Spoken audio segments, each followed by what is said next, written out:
He was like, man, you kind of f***ed up music. Literally at that point, I couldn't listen. Is he right? Did I f*** this up? Did I f*** up music? And that is the very moment, and I don't even think I realized this for a long time. That's the very moment that started like a 4-year depression for me. In hip-hop, the idea of having too much of a good thing has manifested in a variety of ways over the years. In the early 90s, the success of gangster rap meant that we were force-fed bullet-ridden bars of varying quality and realness. In the latter part of that decade, Puff Daddy's Jiggy era domination ushered in a new inventory of shiny suits, poppy production, and crystal that soon became oversaturated. And from the late 2000s up until today, the social media era of hip-hop has meant that there's now so many different styles that you need to be permanently glued to your phone just to keep up. But across styles and aesthetics, the rap game as a collective is always prone to take something that's profitable and drive it into the ground. Sapped of all its resources, these waves, whether it be mumble rap, swag rap, or frat rap, are then rendered useless, and in the process, anyone that remains true to that sound is usually tossed into the bushes. In the case of TPain, his revolutionary use of autotune has meant that he's become a constant target for disrespect. Initially brought into the industry as a member of Florida's Nappy Heads crew, TPain, who'd been toying with music production since the tender age of 10, soon realized that he was going to get lost in the shuffle of endless local MCs.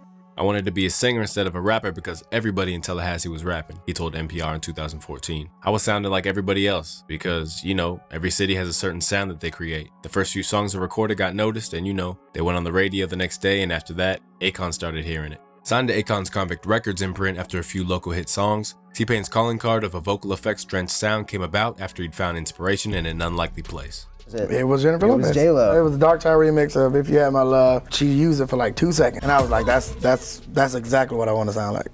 And I went on like a 1.5-year search for it. I didn't know what it was called, and then I walked right up on it. Goddamn autotune. Employed across his debut album, rapper turned singer, the computerized tinge to his vocals across tracks such as I'm Sprung and I'm in Love with a Stripper took T from an unknown into an unlikely innovator.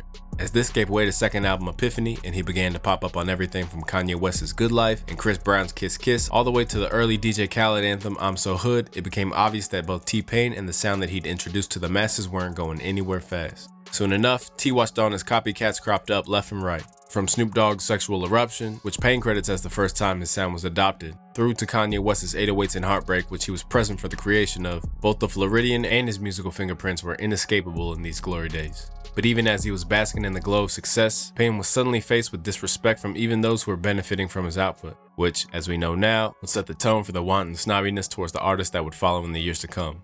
He came up with this song, and it wasn't a good song. It was basically describing how whack my ideas was that I was coming up with, and he made everybody in the studio join in with him to sing the song like T-Pain is weak. It was actually pretty lyrical. I actually thought he should have put that on the record at some point.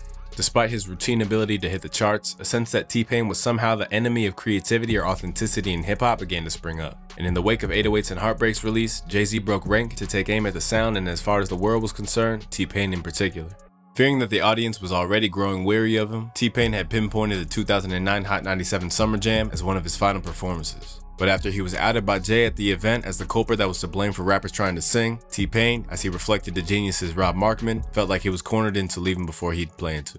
I didn't even know he said my name in the song. I was just so shocked. Like, once I sat down to listen to it, and I was like, oh, he's talking about rappers. Okay, I get that. It affected the out of me. Yeah. I was actually planning on like getting Ghost for a while. So it was already in place for me to do that, but at the same time, when that song happened, it happened like 2 months before we were planning to do it, and it just seemed like I disappeared because of the song.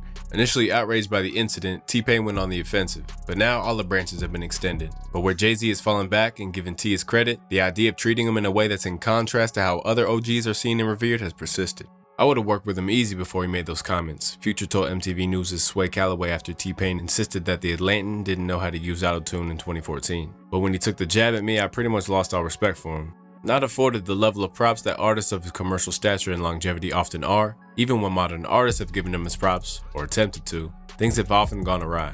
Case in point, his infamous beat-making session with Travis Scott. I started going into how I do production, and the whole time I'm looking at my computer, I turn around, everybody in the room sleep. Knocked the out. Travis is somehow also sleep standing up. Don't know how. Can't tell you. Don't know what the happened. Bro, I was only talking for like 3 or 4 minutes.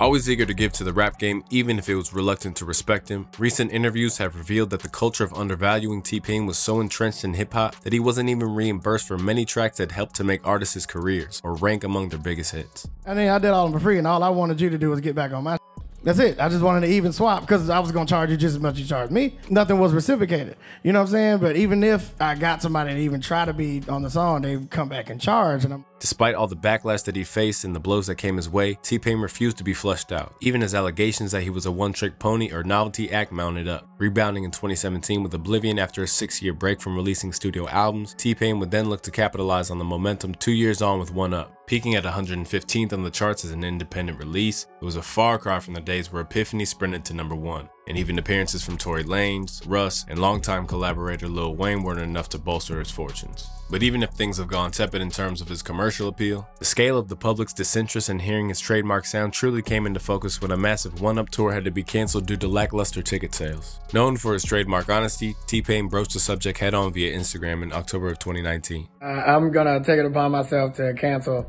the One Up DLC tour because it just would have been a bad look for me and it wouldn't have been entertaining for y'all. I was advised to lie about this and say that I needed some time or I needed some alone time or me time. I'm gonna keep it real with y'all, man. That's not, I know, and most artists lie. Whenever concerts get canceled or tours get canceled, it's for low ticket sales. And I think that's wrong. That's up.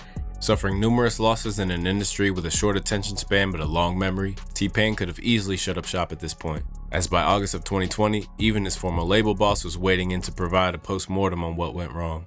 I think one of the major reasons is that T-Pain never left the hood. Like, he just confined his music to urban music. That was it. I saw T-Pain as another me, to be able to cross outside of urban, go into pop, go into EDM, go into his Latin. Like, I still think to this day he still can do it. You and I know better than anybody, urban audience aren't loyal. Every year there's a new, you gotta take full advantage, maximize your urban presence, and then right as that new slide or side coming, you exit. Placed with his back against the wall, T-Pain's return to the promised land has come about through something that's normally seen as a negative in hip-hop, his vulnerability. From setting out to prove that he was a real singer across NPR's Tiny Desk and his spell on The Masked Singer, to breaking the music world's collective hearts by regaling Netflix with the tale of how Usher's claims that he'd destroy the industry had sent him into a deep depression, Pain is now, albeit gradually, getting his flowers backdated. Garnering a massive audience with Twitch and gradually getting the respect of his peers, T-Pain has received the elder statesman designation that he's always deserved, and in doing so, has afforded him the ability to rebel against what he sees as hip-hop artists' tendency to mimic each other's style. Just as Jay had once called for the death of autotune and appointed T-Pain as the perpetrator that brought about this wave, T-Pain is now rebelling against the sound-alikes. Do some different music! We have all the that you're doing. We already have it. Lil Uzi Vert is already doing it. Lil Baby is already doing it. Dub Baby is already doing it. It's literally two with baby in their names that's already doing all the music you want. Do something else. Do something else. That's it. Stop sending me this bull and then get mad when I don't like it. Hardened by his wilderness years, T-Pain refused to back down to criticism of his recent comments, tweeting, "I understand not everyone likes me and may not agree with my opinions, but by all means don't make dumb shit up like he just mad because he ain't got no hits. I'm in all different genres, got 2 legit Grammys in the last 3 years and got a song out right now that's top 15 on the radio in the US. With autotune being employed as regularly as a melodic flow these days, the power of hindsight has to be kind to T-Pain. And with his DNA now as embedded into hip-hop as it's ever been, T-Pain is at peace with the difficult road that he's had to walk. While it may be an uphill battle, he's confident that his influence is not going anywhere fast, and as the years tick by, the adoration for him is likely to continue to deepen and expand. Now, the way that it's spread and the way that everybody's using it now, that lets me know I've been doing the right thing from the beginning. Because if I wasn't doing the right thing, nobody would have done it. Like, nobody else would have done it. Why would you copy something that's bad? So I know I've been doing the right thing from the jump.